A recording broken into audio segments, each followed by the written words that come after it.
Bom, boa tarde a todos e todas que estão, a partir de agora, nos acompanhando neste web seminário Crise e Pandemia, que é uma parceria de 5 entidades, a ADUFAL, Associação dos Docentes da Universidade Federal de Alagoas, o Sintufal, que é o Sindicato dos Trabalhadores da Universidade, a Faculdade de Direito, da qual o professor Jaziel Ivo, nosso palestrante, faz parte, e da BJD, do qual eu estou representando, Associação Brasileira de Juristas pela Democracia, e do Movimento Levante. Destaco desde já que são 3 entidades estritamente ligadas à universidade, a DUFAL, o Sintufal e a FDA, e 2 que não são diretas, mas indiretamente estão no nesse campo universitário, que é a BJD e também o Levante Popular da Juventude, através do movimento estudantis.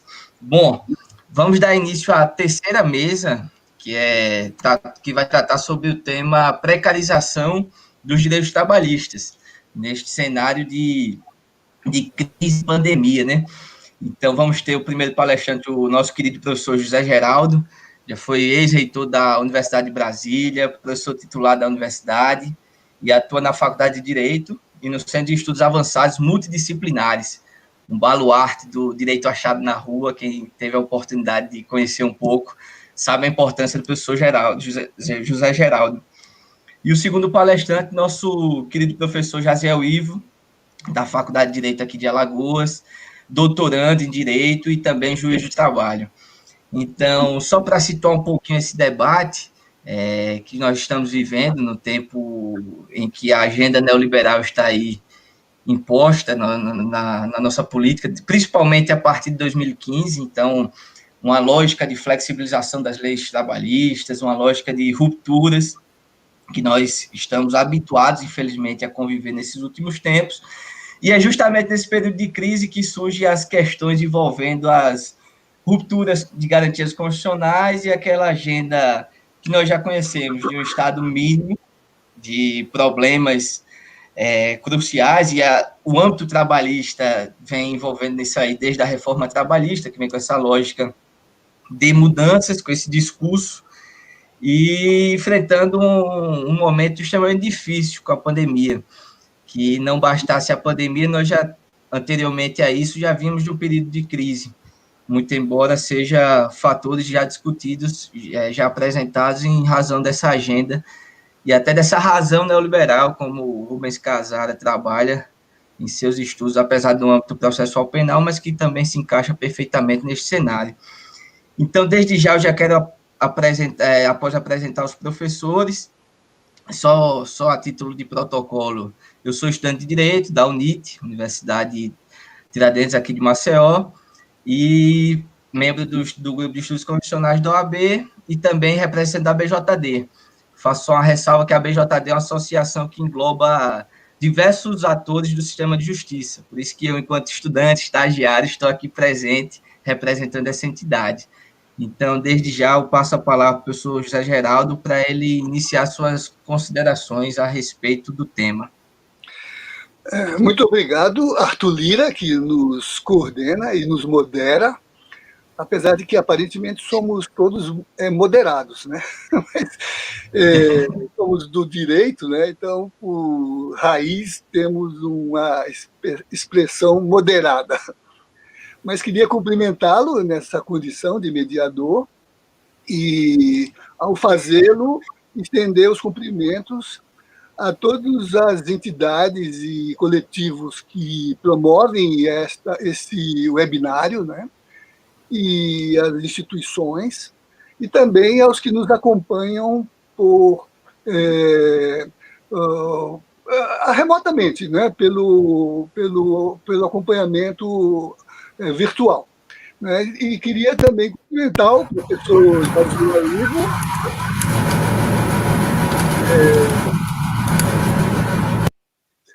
o professor Jaziel Ivo, que divide a mesa comigo aqui, e nos bastidores, a nossa Karina Dantas, que já nos instruiu como operar no sistema, né, e que está aí na retaguarda do debate.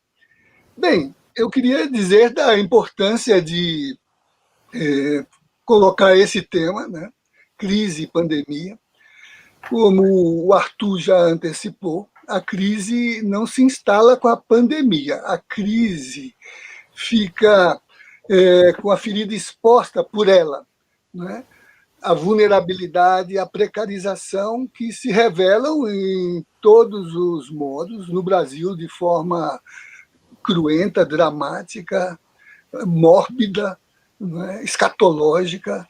Se a gente está atento aos números do sacrifício, sobretudo dos trabalhadores e das comunidades de periferia, em função da incidência da Covid, né? Os dados são já de nos colocarem no patamar trágico de epicentro dessa tragédia. Mas a crise, como você disse, né, já vinha a partir do modelo que situa o lugar do trabalho na produção social da existência e na sua reprodução, que é uma crise de modelo de produção. Uma crise do modelo atual de produção, que é o capitalismo, e de sua forma mais exacerbada, que é o neoliberalismo, né? Que é o fator da crise, porque sua característica é canibalizadora, né? Por expropriar a vida da produção e por coisificar o humano nesse processo. Uma história trágica que, por exemplo, do ponto de vista do nosso lugar no capitalismo e na experiência neoliberal, se acentua com aquelas dimensões precarizadoras do nosso percurso colonial e pós-colonial, né, que inseriu na lógica do sistema de produção as formas mais graves, né, da expoliação social, que é o racismo, que é o patriarcalismo, né, e que é a forma perversa do capitalismo a partir do seu experimento colonial, né. Então, por exemplo, hoje a gente está assistindo, né, do ponto de vista da pandemia, o quanto isso expõe, né, no extrativismo, na forma de subordinar as comunidades tradicionais, originárias, indígenas e sociais, quilombolas, e todas as formas de enraizamento de sociabilidades que não são economicamente destacadas, a não ser como insumo, né, no drama desse processo agudo que o pós-colonialismo, nessa forma decolonial, né, acentua, né. Se a gente viu a exibição do vídeo da reunião ministerial, a gente tem uma ideia nítida do que isso significa, né? No esquartejamento do país, seja na questão do extrativismo, na forma de perversa de fazer passar boiadas, e na metáfora, né, do espoliar tudo, ou seja, na forma vil de odiar aquilo que é o social, seja povo indígena, seja povo cigano, seja povo em geral, seja trabalhador.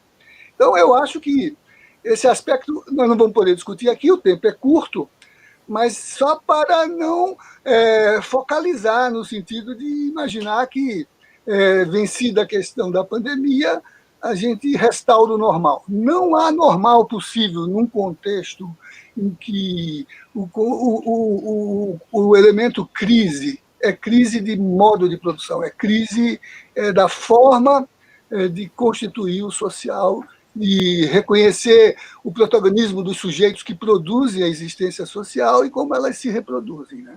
Então, esse é um primeiro ponto que eu acho que seria importante colocar. Portanto, eu estou falando aqui mais como um leitor da questão paradigmática, social, política, jurídica, em sentido bem amplo, né? Os aspectos internos dessa questão tem a ver com a leitura específica do institucional e do funcional, e aí incluído o judiciário, o sistema legislativo e o direito, né? Então, esse é o primeiro aspecto. Agora, no local, o nosso drama se acentua pelas condições específicas da nossa realidade. Por exemplo, se estamos vivendo crise do capitalismo e a crise sanitária decorrente da pandemia, nós já vimos num percurso de uma crise política que se instalou entre nós em 2016.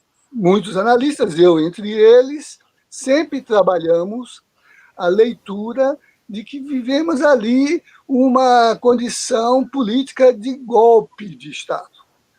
E escrevi sobre isso, tenho trabalhado frequentemente esse texto, né? E participado de muitos debates nessa circunstância, lembrando a sua semelhança, né, com o escrito tanto mais interpretativo de Marx, por exemplo, com o 18 Brumário de Luiz Bonaparte, ou de Victor Hugo, para estudar o que foi, no contexto do 1851, o golpe de Napoleão o Pequeno. Né? Então, o nosso 18 Brumário, lembrando Marx, né, que historicamente se expressa como farsa, que a tragédia foi lá atrás, né, e é realmente farsa, porque tem bufão, tem tipos histriônicos, tem caricaturas de humano nesse processo todo, né, mas todas com capacidade letal, capacidade de produzir esse acumulado de mortos que esse modelo brasileiro acentua. Então, a nossa condição está ali no 2016, porque contra um experimento de enfrentamento ao decolonial e de afirmação do resgate do protagonismo social, sobretudo dos sujeitos que se instalam no mundo do trabalho, nós vivenciamos um 18 Brumário à brasileira, sem quartelada, mas com artifícios que a gente tem chamado de golpe parlamentar, midiático e judiciário, me desculpe o doutor Jaziel, na parte que não lhe toca,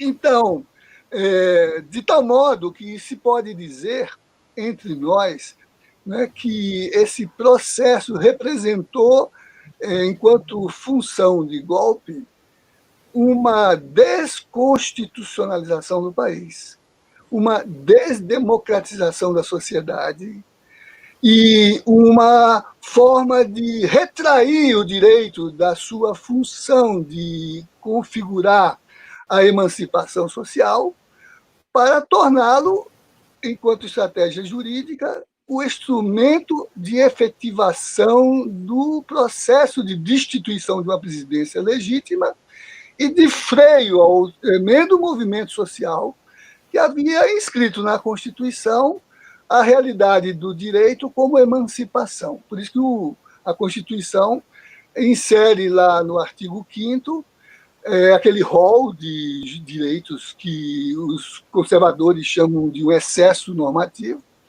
como se os direitos fossem quantidades, como se os direitos fossem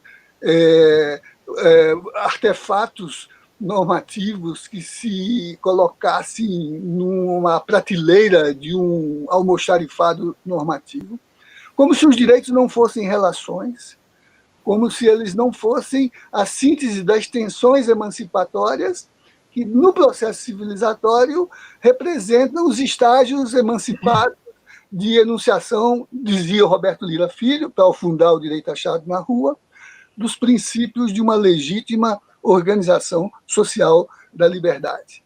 Então, sob esse ângulo, o golpe foi um golpe contra a Constituição, contra a democracia e, em última análise, contra os trabalhadores.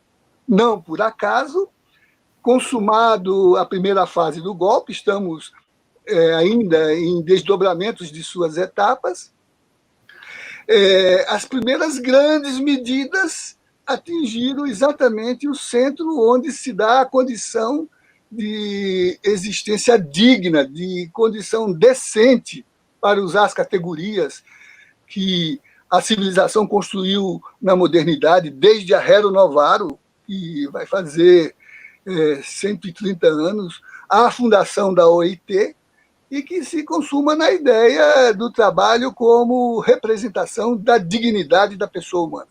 E que os direitos fundamentais devam ser a expressão da realização dessa dignidade da pessoa humana. Portanto, toda forma de destituição de direitos ou de precarização das relações de trabalho é uma redução da dignidade, é um antidireito, é uma negação do jurídico e é uma negação da experiência histórica de construção da liberdade e da emancipação social. Né? Então, as primeiras medidas foram exatamente quais? As medidas de reduzir o alcance público, republicano, socialmente construído da garantia dos direitos, afetando a CLT, com foco ainda para a desconstrução da justiça do trabalho. Né? Isso também apareceu na reunião do dia 22.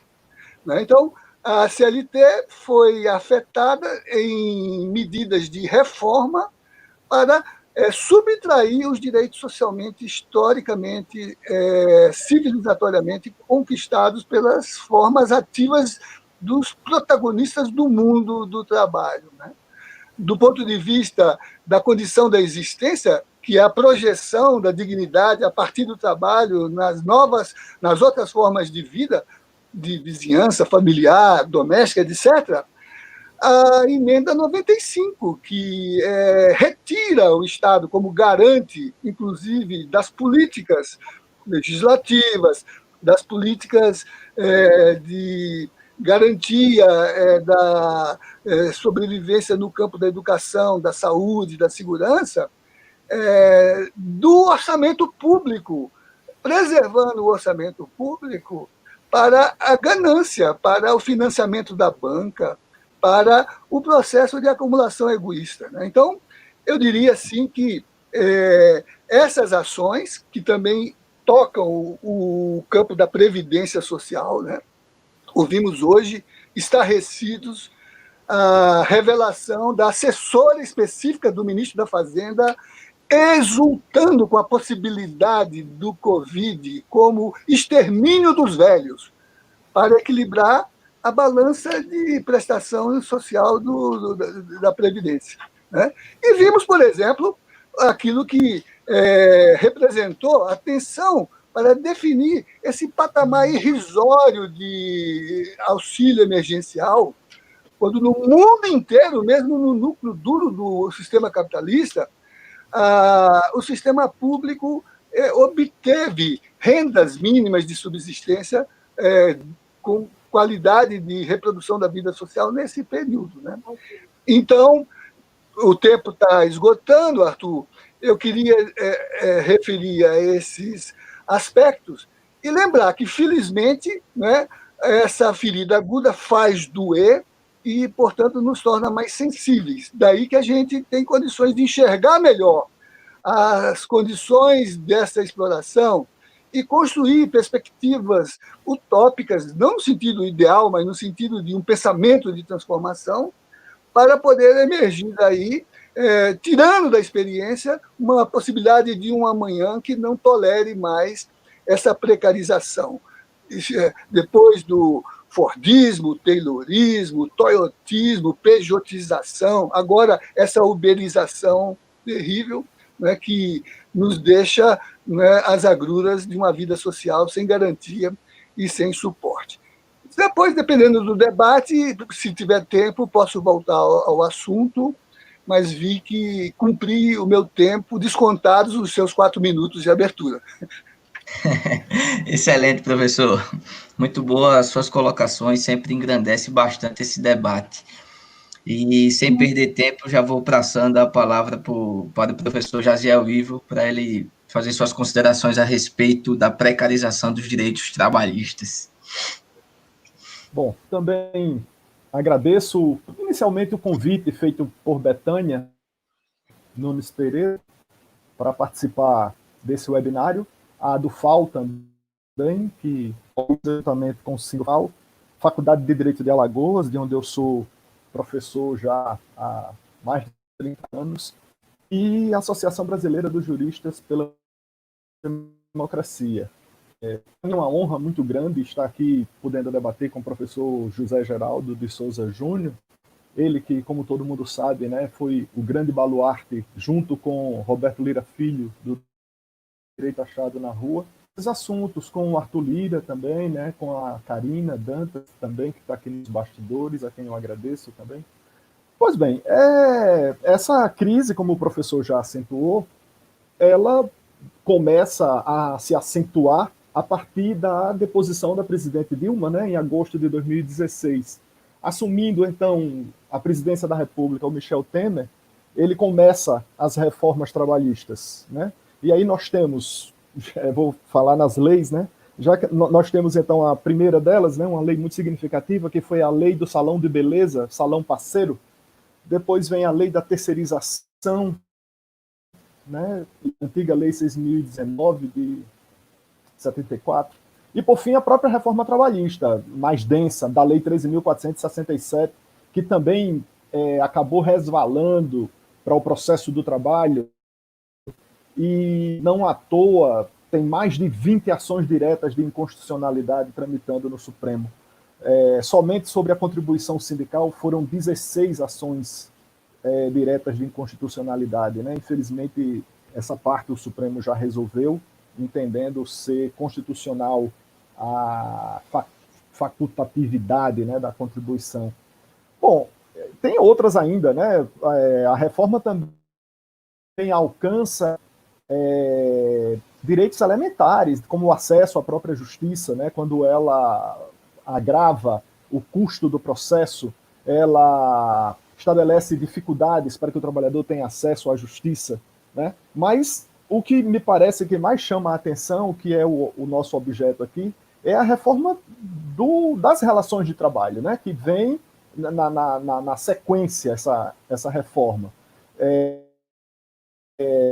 Antigamente se falava em ação, e eu me recordo, né, que eu já dou aula sobre isso há bastante tempo, e também na condição de juiz do trabalho, aqui na capital do estado de Alagoas, em Maceió, e agora na cidade de Penedo, a gente sempre lia ação. E parecia uma reivindicação forte dos empresários naquela época, de que eles precisam terceirizar porque precisavam se concentrar na atividade fim deles. E com isso, eles precisavam terceirizar o que não fosse atividade fim, o que fosse atividade meio. E, a princípio, pareceu uma proposta até razoável, mas não era, né? Parece que a bomba no bolso não vem de agora, não foi agora que colocaram essa bomba no bolso dos trabalhadores.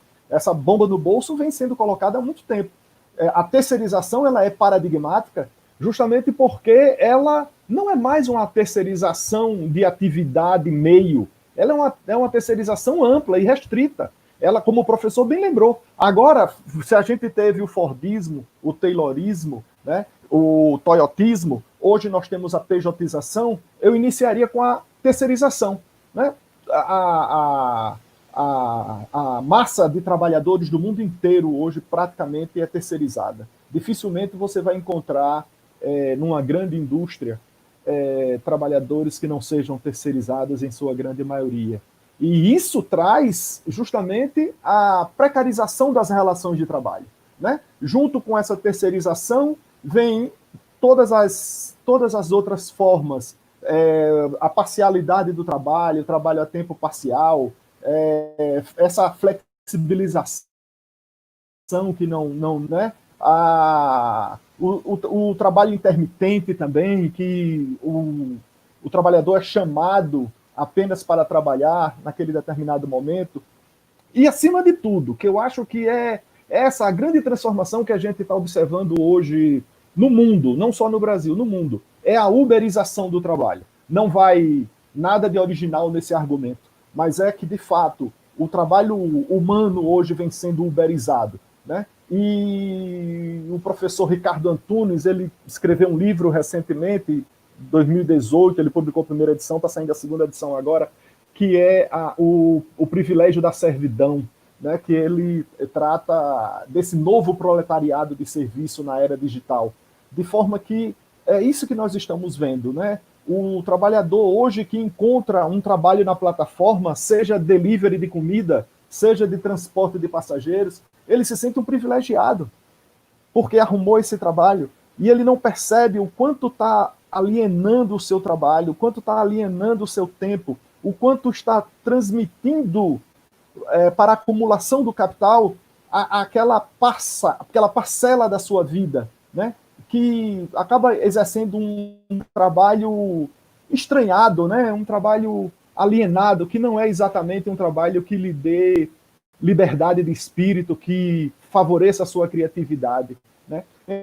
Então, isso tudo faz parte desse novo modelo, né? A modernização e a flexibilização das relações de trabalho faz parte desse conjunto todo, né? Da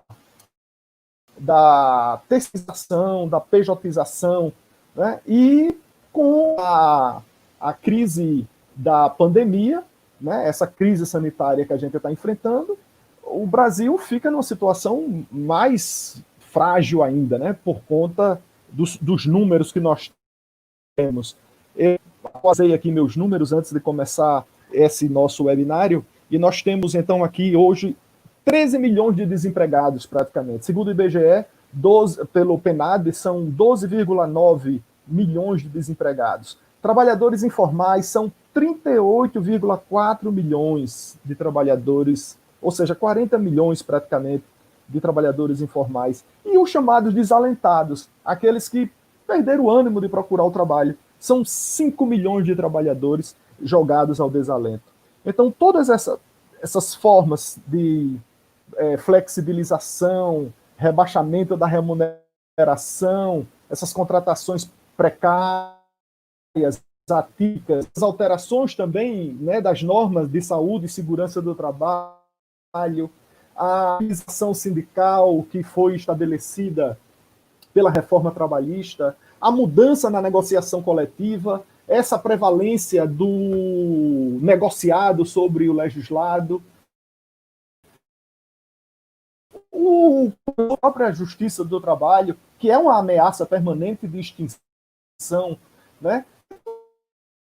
Isso tudo, nós vivemos na precarização estrutural do trabalho e também uma crise que atinge as relações de trabalho e que agora vem fortemente agravada pela pandemia da Covid-19, né, com a letalidade desse vírus, que costuma-se dizer que o vírus alcança a todos indistintamente. Não, ele não alcança todos, né? Ele está alcançando mais intensamente o desassistido, o pobre, né? Então, o Brasil, infelizmente, ele está nessa condição, né? Mas eu também imagino que tudo que vem acontecendo no Brasil com essa reforma trabalhista não é uma coisa local, né? É uma ordem mundial.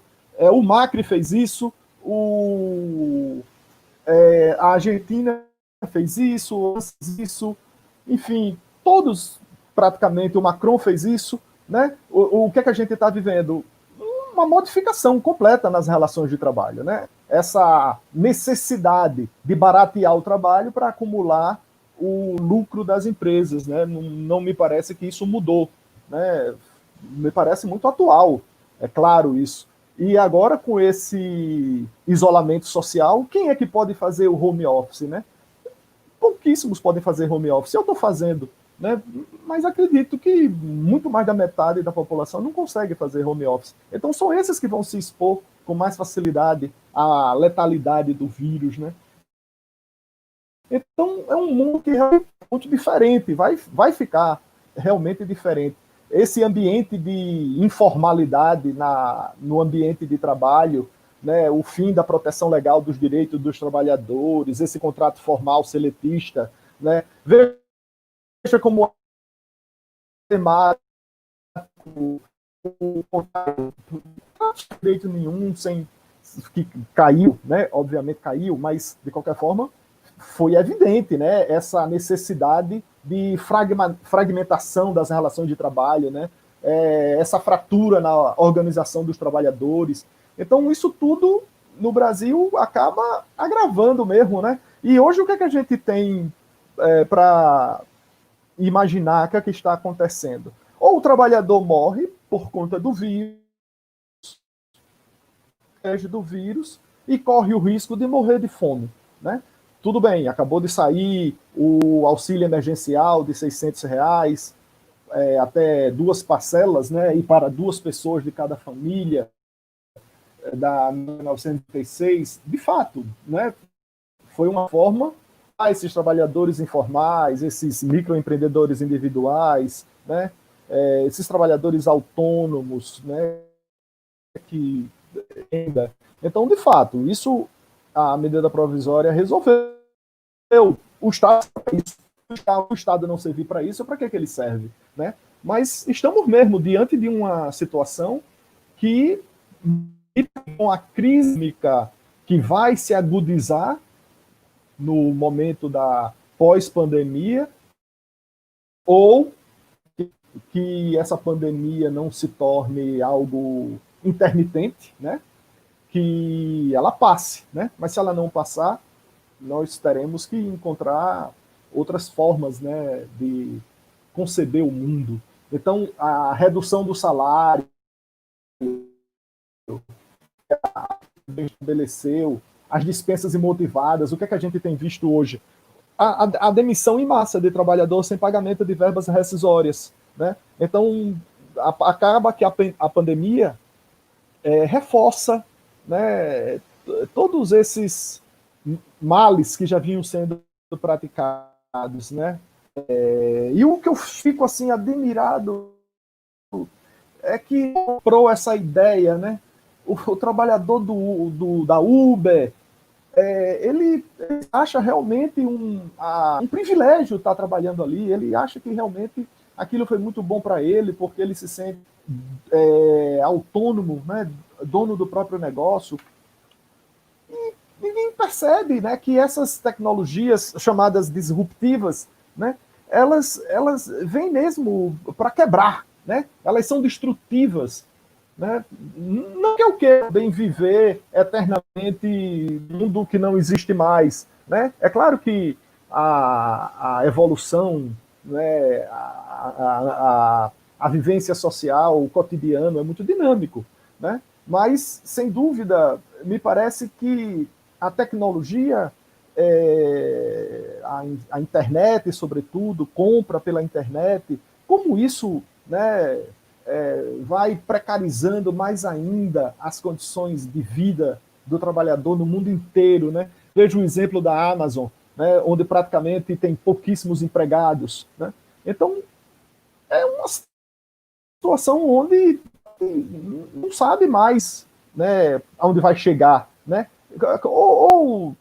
Ou também, né, fazendo aqui um exercício de futurologia, ou talvez o trabalhador encontre uma forma de entender que ele está inserido dentro desse mundo, né? E ele passe também a se organizar melhor, né? Não sei se na forma do sindicato, mas com esses movimentos sociais. Existe uma luta clara hoje, uma luta dos povos indígenas, né? Os povos originários, temos a luta dos negros, temos a luta dos imigrantes, né? A crise migratória também, que problema. Esses trabalhadores são os que ocupam normalmente os mais baixos postos de trabalho, né? Explorados absurdamente por onde chegam. Então, e ao mesmo tempo nós temos essa tecnologia, né? Essa informação exagerada, né? A internet dominando tudo, as plataformas, o trabalho por plataforma,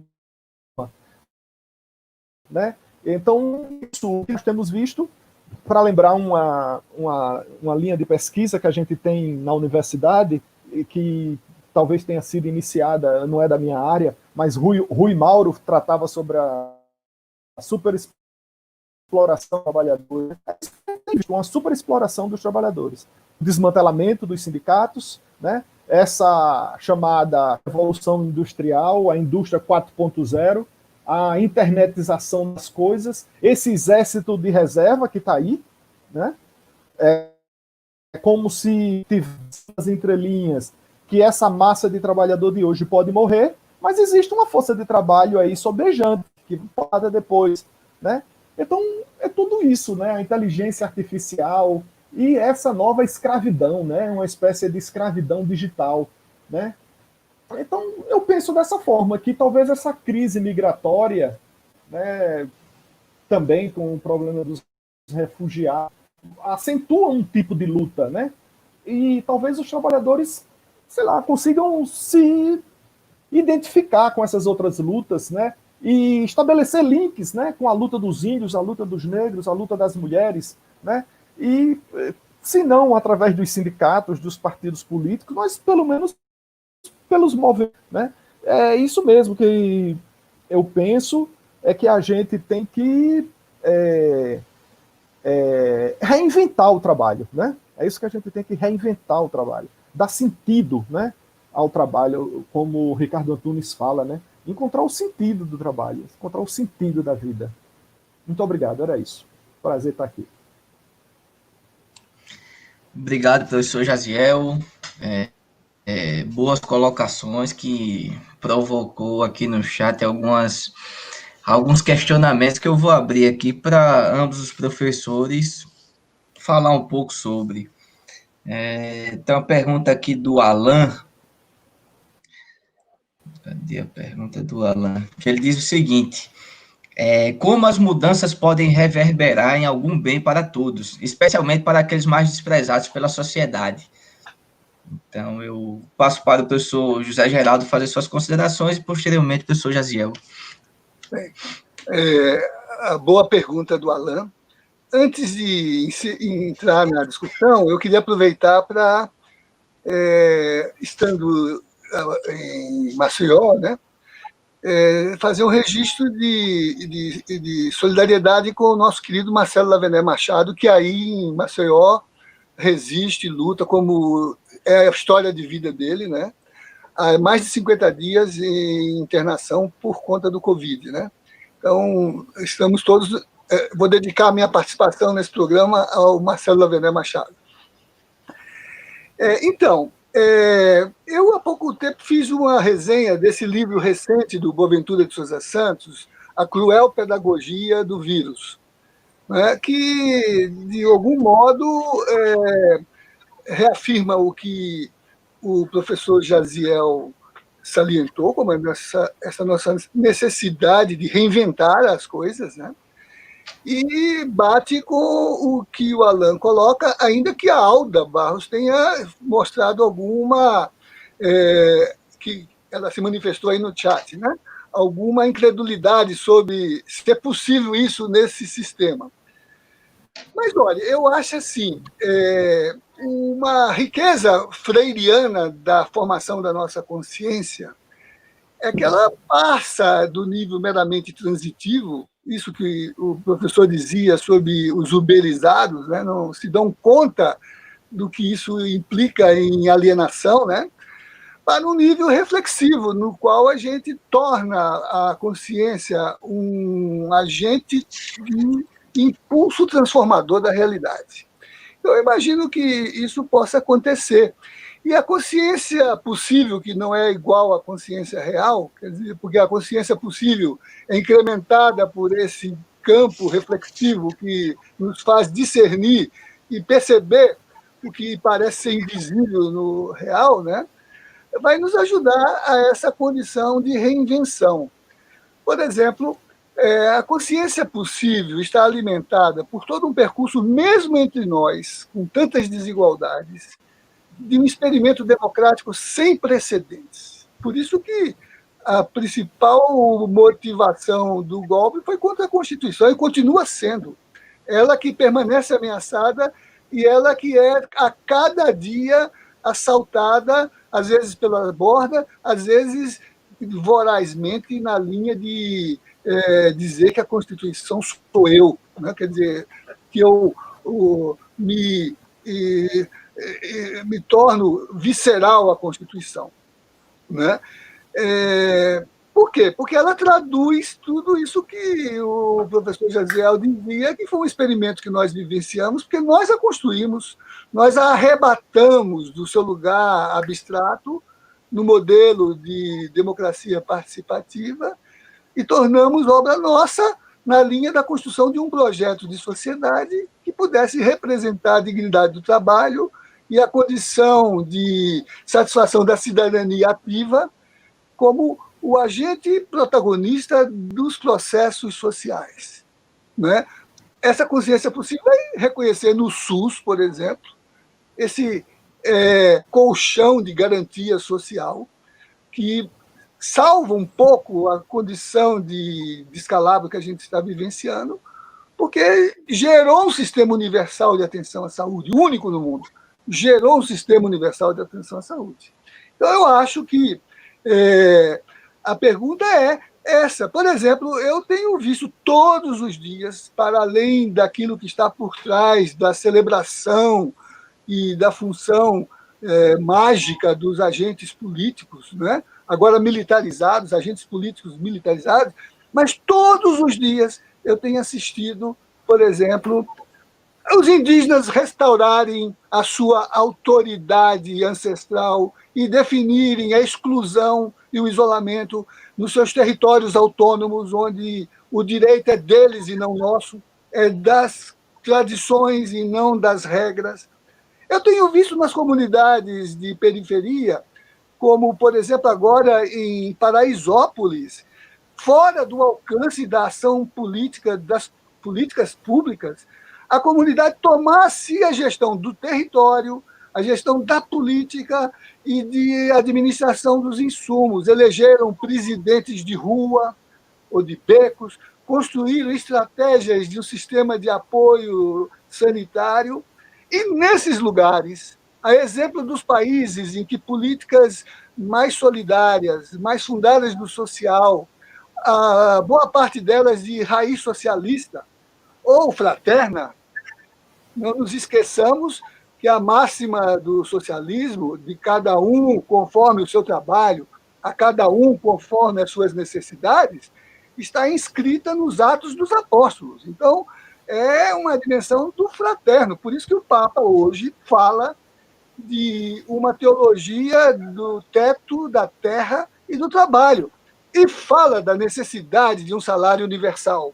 Ou seja, do Papa ao presidente de rua na comunidade de Paraisópolis, as estratégias de reinvenção estão colocadas. Algumas a exigir de nós universitários, por exemplo, porque nós estamos lidando com essas condições. O trabalho remoto, o trabalho que transfere para nós, os balbucientes, né, a condição de produzir os insumos da gestão com as sobras do nosso salário, por exemplo, produzindo textos. Mas nós estamos agora a reivindicar a universalização da internet, a produção de instrumentos de acesso para os estudantes que não podem entrar, mas nós não podemos voltar a isso reinventando, reproduzindo o velho. A gente só pode reinventar antecipando o novo. Então, se a tecnologia é útil, ela não pode ser alienadora, ela tem que ser includente. Boaventura dizia do perigo de que a tecnologia criasse as comunidades de solidão. Nós não podemos voltar a isso, mas nós podemos trabalhar as comunidades de solidários e construir, por exemplo, mesmo no nosso espaço universitário, formas de uso tecnológico para aprofundar a dimensão crítica da nossa capacidade de trabalho. Mas, para isso, a gente precisa se reinventar. Nas condições de análise que o professor Jaziel colocava, por exemplo, trazendo para o nosso campo, nós temos que nos reinventar nas concepções de direito e nas concepções de justiça. A gente tem que reinventar a modernização da justiça, não para torná-la mais funcional, mas para torná-la mais consciente. Não é ter acesso à justiça, mas discutir a justiça a que se tem acesso. E acho que aí, se a gente tem essa consciência, talvez aí, nesse espaço, que serviu ao golpe, a gente possa reverberar a transformação. Os juízes, por exemplo, estão começando a se opor a essas estratégias alienantes do negociado sobre o legislado. os juízes estão anulando formas de contratação ou de resolução de contratos que não levem em conta a garantia daqueles direitos fundamentais que dão dignidade ao trabalho a partir da condição, por exemplo, do trabalho digno, do trabalho decente, que foi inscrito nos documentos civilizatórios da OIT, das exortações teológicas, como a Rerum Novarum, né? Então, eu acho que é, sim, possível, Alain, reinventar, mas reinventar significa pensar que voltar a um futuro que seja possível não é voltar às condições normais que produziram esse futuro impróprio. É repensar esse futuro, mas começar a construí-lo desde agora. E o professor Jaziel dizia, nas alianças entre os povos, no compartilhamento das experiências, na configuração de que a gente luta pelas liberdades elementares junto com as alimentares, que a gente tem que pensar na solidariedade, mas não pode pensar na expropriação, no confisco da nossa dignidade e da nossa vida decente. Então, eu sou otimista, no sentido de que o otimismo não é uma ilusão, é um horizonte que nos apresenta a possibilidade de mudar o real, de transformar o mundo e orientado por uma consciência possível que nos traga o experimento de tudo aquilo que a gente vivenciou nesse duplo eixo de distribuição da riqueza social e de distribuição equitativa do poder político, né? Eu acho que esse é o nosso desafio e essa sessão nossa, esse webinário, é inspirado nessa proposição. Muito bom, professor José Geraldo. Vou passar a palavra para o professor Jaziel Ivo e vou acrescentar, para otimizar o tempo, um questionamento da advogada Betânia, nossa amiga, que ela também colocou aqui no bate-papo a questão envolvendo como garantir direitos aos trabalhadores que estão sendo colocados em trabalho remoto, sem hora, dia ou local para trabalhar, que às vezes acabamos nos deparando com aqueles atropelos na carga horária, enfim, todas as garantias que acabam nesse home office. E com isso eu acrescento para o professor Jaziel comentar também a questão envolvendo o home office, o legado que ele vai deixar, se é algo positivo ou negativo para o mundo do trabalho. Bem, o home office está também dentro do conjunto, né, dessa modernização, né, das novas tecnologias, influenciando, portanto, o mundo do trabalho. E ele traz essa característica de que você não tem mais hora para trabalhar. E, aparentemente, a Justiça do Trabalho ela ficaria manietada, né, de como coibir essa superexploração desses trabalhadores. Bom, normalmente você tem meios de verificar se a jornada de trabalho foi exagerada, né? É possível o momento que o trabalhador fica conectado, que esse tempo seja aferido, né? É claro que é sempre uma prova difícil, né, do ponto de vista estritamente daquilo que acontece dentro do processo. Mas não é impossível. De forma que, como o professor bem lembrou, tem vários outros professores, outros juízes, né, que têm tomado decisões de vanguarda, né, que têm enfrentado essa precarização, não permitindo que essa exploração se alastre, né? Então, de fato, temos várias decisões no âmbito do nosso próprio Tribunal Regional, aqui da 19ª Região, nós encontramos várias decisões, né, específicas, no caso do home office, do teletrabalho, algumas também já envolvendo trabalhos intermitentes, todas essas formas, mas se bem que o trabalho em domicílio sempre existiu, né? Não é novo, né? A gente basta lembrar a época das facções da época do algodão, que a indústria do algodão, a cadeia produtiva do algodão, e que Alagoas teve essa cadeia produtiva, considerando que o sertão do estado de Alagoas plantou muito algodão, e nós também tivemos várias fiações de tecidos aqui. Então, a indústria da fiação e tecido talvez tenha sido a pioneira nesse trabalho a domicílio, né? Onde as costureiras ficavam em casa produzindo peças. Nós temos aqui um caso recente de Toritama, em Pernambuco, que existe também. Cada casa, cada unidade familiar praticamente tem uma facção da indústria. De forma que a Justiça do Trabalho está sendo desafiada mesmo a enfrentar isso de um modo altivo, né? E muitas decisões têm sido paradigmáticas, né?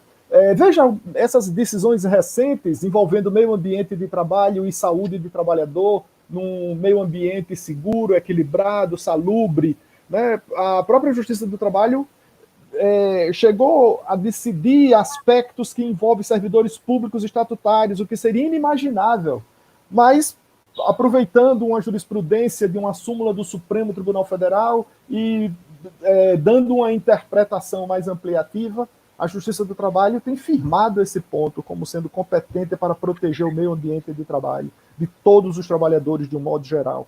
Então, a Alda também, além do Alan, a Alda também perguntou se é possível alguma esperança de mudança dentro do sistema capitalista. O sistema capitalista, ele vive nessa eterna crise, né? A crise não veio com a pandemia, a crise não veio com 2008, 2009, né? A crise estava aí o tempo todo. Esse modelo de exploração do trabalho, essa forma de produção, que é desastrosa, ela é destruidora, como o professor falou, o professor José Zeraldo falou, ela é destrutiva, né? E o que quer mesmo, parece que é destruir o trabalhador, né? De forma que o desafio é encontrar essas novas formas de luta, né? Como eu mencionei, o professor José Geraldo reafirmou, né? Essa conexão entre todos os povos, né? A luta não é a luta só do trabalhador, a luta é de todos os oprimidos, a luta é de todos os esmagados por esse sistema. De forma que temos que encontrar meios de estabelecer diálogos, como eu disse, com os povos indígenas, com a luta das mulheres, com a luta dos negros, né? E daí a gente construir um mundo novo, né? Que é a ideia do Alan, né? Enfim, como construir esse mundo novo? É o nosso grande desafio, né? Ninguém tem respostas prontas para isso, né? À medida em que a gente vai lutando, vai conhecendo a luta, vai fazendo o caminho, né? É isso. Ok, professor. Excelentes colocações mais uma vez. Eu não sei se eu respondi a Betânia, porque quando ela perguntou do trabalho remoto, eu tratei do home office dentro dessa condição, né, do controle de jornada, sobretudo. Eu acredito que é nesse sentido mesmo a pergunta. Já nos aproximamos do final. Eu quero mais uma vez agradecer o convite das entidades que estão organizando esse grande seminário, contando com diversos nomes. Digo que foi uma responsabilidade muito grande conduzir o debate com dois palestrantes que eu tenho admiração, o professor José Geraldo, com o Direito Machado na Rua, e o professor Jaziel Ivo, bastante conhecido no mundo do trabalho aqui no estado de Alagoas. E eu vou conceder a palavra para o professor José Geraldo realizar suas considerações finais e, posteriormente, o professor Jaziel Ivo. Mas reitero minha alegria e grandeza de estar aqui mediando um debate entre os dois. Muito obrigado. Então, o tempo foi adequado, mas pareceu muito pouco para o que é a motivação dessa discussão, né? Eu tinha, assim, expectativa não pelo formato, mas pela abordagem, né? De conseguir debater mais tempo, né? Aliás, quero dizer que, para além do que aqui no chat aparece como participantes, aqui pelo o WhatsApp, eu tenho recebido algumas manifestações que, por exemplo, acabei de receber da doutora Thaisa Chaves, que é simplesmente a assistente de direção do presidente Felipe Santa Cruz, do Conselho Federal da OAB, com palminhas e com o print da tela do nosso debate. Acabei de ver também aqui do colega Clóvis, da Bahia, falando do Congresso Virtual. Olha aí, reinvenção. 37 mil inscritos no Congresso Virtual da Universidade Federal da Bahia para discutir esse tema que nós estamos discutindo. 37 mil inscritos com salas virtuais, um espaço recriado, reinventado, né?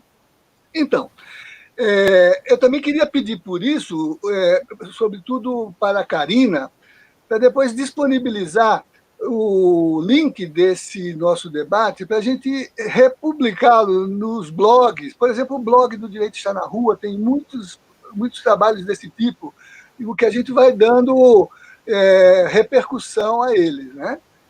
Bem, eu quero agradecer, professor Jaziel, ter dialogado. Eu tenho tido um debate muito rico com os colegas da Justiça do Trabalho. Eu faço parte daquele grupo de internet, o Mundo do Trabalho, né, que tem um plantel fantástico de juízes como o senhor, que tem discutido as questões com essa percepção, né, de que se o judiciário serviu, em alguma medida, para o nosso 18 primário, né, ele pode servir, em muito boa medida, para garantir espaços democráticos de uma leitura emancipatória do social e do jurídico, né? Acho que está batendo na consciência das pessoas, mesmo os mais os mais rococós, os mais ataviados, né, estão começando a se dar conta de que o nosso país avançou muito em progresso cultural, intelectual, moral, para se deixar levar nessa enxurrada, né, que parece partir do esgoto, né? E, por todo lado, a gente tem sentido, né, essa retomada de uma posição que, no mundo do trabalho e no mundo do direito, tem apontado para trabalhar expectativas, né, de contenção de um lado, mas também de reorientação. Esses dias o ministro aí vizinho de Sergipe, Aires Brito, né, diz que o Supremo não governa, mas pode impedir o desgoverno, né? E, de alguma maneira, o judiciário não legisla, mas pode conduzir, de algum modo, a leitura mais construtiva da promessa do direito. E acho que o desafio nosso atual é não fazer a promessa do direito uma promessa vazia e não ser desleal com o social. Nós, os juristas, nós, os professores de direito, temos que ter atenção a esta lealdade com o social e contribuir para que a referência do direito não seja uma promessa vazia de dignidade, de cidadania e de justiça. E acho que aqui a gente viu que esse campo está aberto. Se os juízes fossem como o que eu estou tendo diante de mim agora, né, o direito estava salvo, né? Mas o direito é muito importante para ficar só à conta dos juristas, né? Então a gente precisa procurá-lo também na rua, pintar a sociabilidade emancipatória. E a rua é esse espaço crítico que esse programa também representa. Muito obrigado pela participação, pela confiança, por me deixar. E dê um abraço, Arthur, na professora Gabriela Rebouças, aí na UNIT, viu? Que é professora aí da UNIT. Gabriela Rebouças. Certo, professor, pode deixar. E agora passar a palavra para o professor Jaziel Ivo fazer suas considerações finais. Bom, foi um prazer enorme ter participado aqui desse debate. Professor José Geraldo, como Alda acabou de mencionar aí no chat, eu fui professor de Introdução à Ciência do Direito. E aí eu discutia em sala de aula o direito achado na rua, professor. E também aquele seu livro de crítica ao próprio direito, né? Então, o senhor sempre esteve em mim, né? Sempre estivemos próximos, apesar de só agora a gente poder estabelecer esse diálogo, né, mais imediato. Mas quem foi meu aluno de Introdução à Ciência do Direito sabe que eu trabalhava o direito achado na rua naquela época, né, década de 90, recém-Constituição de 88 ainda, de forma que eu agradeço muito essa oportunidade, para mim foi uma honra muito grande. Agradeço também ao Arthur pela excelente mediação, a Associação Brasileira dos Juristas pela Democracia, a Betânia, que foi quem primeiro indicou o meu nome, a ADUFAL, Sintufal. E é isso, professor. Como o senhor comentou o livro do Boaventura de Souza Santos, esse vírus ele tem que trazer essa pedagogia cruel, né? Que se a gente não aprende pelo amor, talvez aprendamos pela dor, né? O que é que esse vírus vai nos ensinar? Né? A gente tem que sair para um mundo melhor, para um mundo novo, para um mundo diferente, de forma que, acima de tudo, buscar encontrar essa união, né? Esse diálogo, né? Essa conciliação. É isso que nós devemos buscar. Mas sempre com luta. Sempre com luta. Exatamente. Pois é, gente, muito obrigado e falar a todos que o nosso debate vai ficar registrado nas redes sociais e na página do YouTube da ADUFAL, para podermos compartilharmos. Vai ser bem legal. Pede a Karina para mandar o link para a gente. Certo. Pedir.